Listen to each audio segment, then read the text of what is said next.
सम्माननीय सभामुख महोदय, माननीय सदस्यहरू, सम्माननीय राष्ट्रपतिज्यूबाट सम्वत 2083 वैशाख 28 गते सङ्घीय संसदको दुवै सदनको संयुक्त बैठकमा प्रस्तुत गर्नुभएको नेपाल सरकारको आर्थिक वर्ष 83-84 को नीति तथा कार्यक्रम उप प्रतिनिधि सभाका मान्य सदस्यहरूले उठाउनु भएको चासो, सुझाव र सरोकारका विषयमा सम्माननीय प्रधानमन्त्रीज्यूको तर्फबाट जवाफ दिन म उभिएको छु।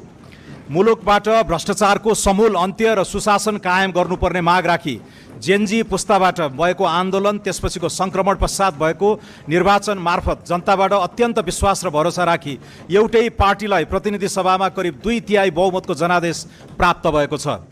चेतनशील नेपाली जनताबाट प्राप्त अपूर्व अपेक्षालाई भ्रष्टाचार नियन्त्रण, सुशासन, विकास, समता सहितको न्यायपूर्ण नेपाल निर्माण गर्ने सङ्कल्पसहित सम्माननीय राष्ट्रपतिज्यूबाट 83 वैशाख 28 गते सङ्घीय संसदको दुवै सदनको संयुक्त बैठकलाई गर्नुभएको सम्बोधनका लागि नेपाल सरकारको तर्फबाट हार्दिक आभार व्यक्त गर्दछु।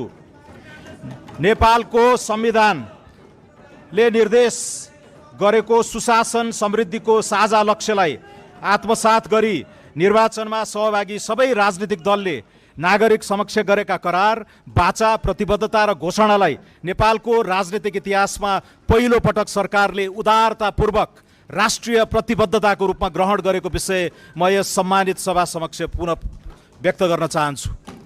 नेपाल सरकारको आर्थिक वर्ष 83-84 को नीति तथा कार्यक्रमका सम्बन्धमा मान्य सदस्यहरूले कूटनीतिक संवादबाट सीमा विवाद समाधान, आर्थिक कूटनीति, वैदेशिक रोजगारी व्यवस्थापन, ट्रेड युनियन खारेजी, आधुनिक कृषि प्रणाली, जलवायु परिवर्तन, सुशासन प्रवर्धन, समावेशी विकास र सामाजिक न्याय, सहकारी समस्या समाधान, लैङ्गिक हिंसा र बेचबिखन न्यूनीकरण, राष्ट्रिय अर्थतन्त्र, शान्ति प्रक्रिया, सडक बालबालिका, पूर्वाधार विकास, गुणस्तरीय शिक्षा र उद्यमशीलता लगायतका विषयहरूमा राख्नुभएको महत्त्वपूर्ण धारणा, चासो तथा उठाउनु भएको जिज्ञासा र दिनुभएको सुझाव मनन योग्य छन्। यसका लागि सम्पूर्ण माननीय सदस्यहरूलाई सम्माननीय प्रधानमन्त्रीज्यू तथा नेपाल सरकारको तर्फबाट हार्दिक आभार व्यक्त गर्दछु।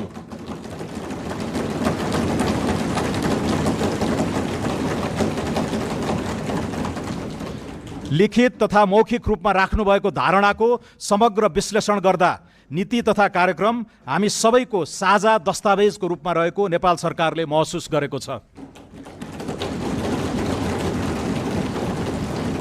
राष्ट्रिय विकासमा साझा दृष्टिकोणसहित मापन योग्य लक्ष्य र दीर्घकालीन गन्तव्य तय गर्न सम्पूर्ण राजनीतिक दलका धारणालाई एकीकृत गरी सामूहिक प्रयत्न गर्न सरकार प्रतिबद्ध छ। माननीय सदस्यहरूले नीति तथा कार्यक्रमको छलफलमा उठाउनु भएको विषयलाई नेपाल सरकारले गम्भीरतापूर्वक लिएको र यी सुझाव तथा पृष्ठपोषणलाई अब 83-84 को बजेटमा समावेश गर्ने अधिकतम कोसिस हुनेछ।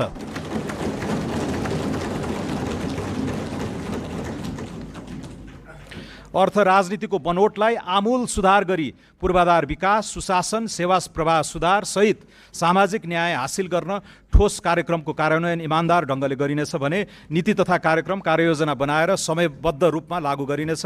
यसैगरी प्रस्तुत नीति तथा कार्यक्रमसँग सामञ्जस्यता कायम हुने गरी बजेटको सिद्धान्त र प्राथमिकता सदनमा प्रस्तुत गर्नेछु। एकछिनपछि यसलाई म बेली विस्तारमा यहाँहरू समक्ष प्रस्तुत गर्ने नै छु सम्मान्य सभामुखज्यूको अनुमतिले। 16औं आवधिक योजना, मध्यमकालीन खर्च संरचना र नीति तथा कार्यक्रम बीच सामञ्जस्यता कायम गरिनेछ। सरकारले सङ्घीय लोकतान्त्रिक शासन प्रणालीको मूल्य र मान्यतालाई मार्गदर्शनको रूपमा लिई प्रदेश र स्थानीय तहबाट सञ्चालन हुने प्रकृतिका कार्यक्रम समन्वय, सहकारी र सहअस्तित्वको मर्म अनुरूप सम्बन्धित तहबाट सम्पादन हुने व्यवस्था हामीले मिलाउनेछौँ। सम्मान्य सभामुख महोदय, मैले आफ्नो सम्मान्य प्रधानमन्त्रीज्यूको कार्यालयबाट प्राप्त मान्यज्यूहरूको राय, जिज्ञासा, सुझावका आधारमा तयार गरिएको टिपोटलाई अलिकति पेश